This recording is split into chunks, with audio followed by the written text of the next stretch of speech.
Why are banks vulnerable and what your bank should be doing to protect you? Let's ask attorney, professor, and ace scambuster Steven J.J. Weisman, an expert on fraud, identity theft, and whatever else the wise guys are doing to try to rip you off. And if you can read only one of the 10 books Steve has written, we recommend Identity Theft Alert: 10 rules you must follow to protect yourself from America's #1 crime. This looming ATM cash-out we're reading about, this is not new, is it? You know, that's the interesting thing, Holland. It really isn't new. As a matter of fact, the FBI dire warning from last week, which also has already come to fruition with an Indian bank that had branches in 28 countries, hit in the last few days for $13 million.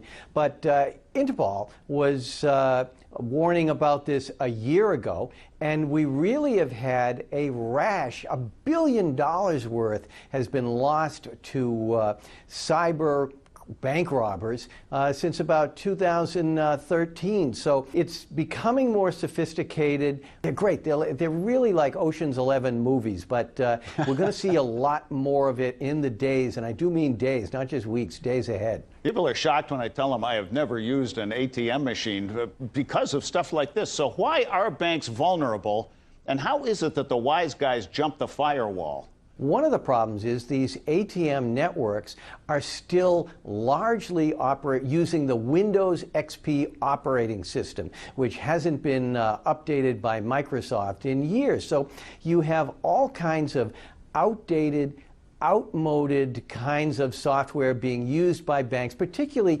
middle-sized and smaller banks. Interpol once said there are only about 100 cyber criminal geniuses in the world. But what they do is they create the software, the malware, and then they sell it on the dark web to other criminals who are able to use it. Are there human vulnerabilities in the banking system that put us at risk for this too? Human vulnerabilities always are the biggest source of the way in. And just about every one of these major hacks and data breaches starts with spear phishing. And this is an email to a bank employee. It may even look like it's coming from another bank employee, or it may be something that appeals to this employee. Maybe the cyber criminals, they've been watching on social media, finding out what some of these people are interested in. Hey, there's a concert from, there's an Eagles reunion, and you might be interested in this. They get people to click on links in these innocuous emails, but what happens is these innocuous emails download the malware. What, if anything, can we, the consumer, do to play defense? The best security software is always going to be at least 30 days behind the latest, what we call zero-day defects. These are the ones that there's no defense for. So there is a defense, and this is something that banks aren't using enough, and it's something that actually I was pleased to see in the last FBI warning and the Interpol warning that they mentioned, and it's called whitelisting software. You have blacklisting software, the usual security software. It recognizes the bad stuff coming in and it blocks it. But if it doesn't recognize it, what if this is something new? It doesn't block it. Whitelisting only allows things to be downloaded if they've already been approved. So that way, even if you have your employee who clicks on that link and downloads the malware, it won't get downloaded because it hasn't been approved. Now, this is something the institutions should be using, but for you and for me and for the average person, whitelisting software isn't really going to work effectively. So the key thing for us, the real thing that we should always be watching, because this is how we all get hit, is we're going to be targets of spear phishing too. And sometimes they're going to appeal to us because they've been watching our social media and they've been seeing things that we're interested in. You never ever click on a link unless you've absolutely verified that it is accurate and legitimate. And you do that, and you're a long way towards protecting yourself. We just got a thing on the computer system here at work that says you must change your password in X number of days. That's a smart thing to be doing even if you're not required to, right? There's an easy way to create a base password that you can adapt for everything.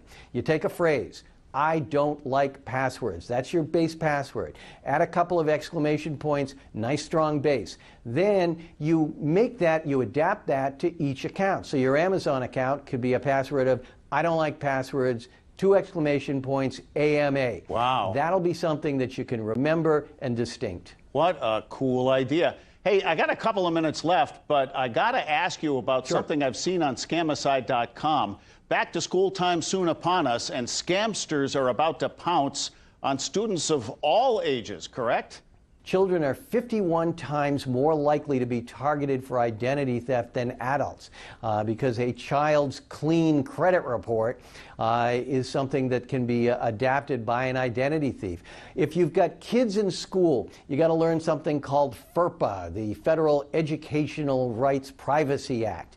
And this is something where parents of school-age kids can limit the personal information of their children being shared with third parties. And not enough parents are aware of this because you want to make sure that as much as possible you can limit your child's personal information, including Social Security, being shared with others. So find out about it, opt out at your school. That's a really important thing. And then come September, unless you're in one of the 29 states that had laws allowing it, you'll be able to freeze the credit report for your kids. It's always the best thing for adults. Now we'll be able to do it for kids. Steve, while you were talking, I was scribbling as fast as I can, but anybody watching who wasn't, Steve's website, scamicide.com, is free. He updates it every day. It is worth subscribing to.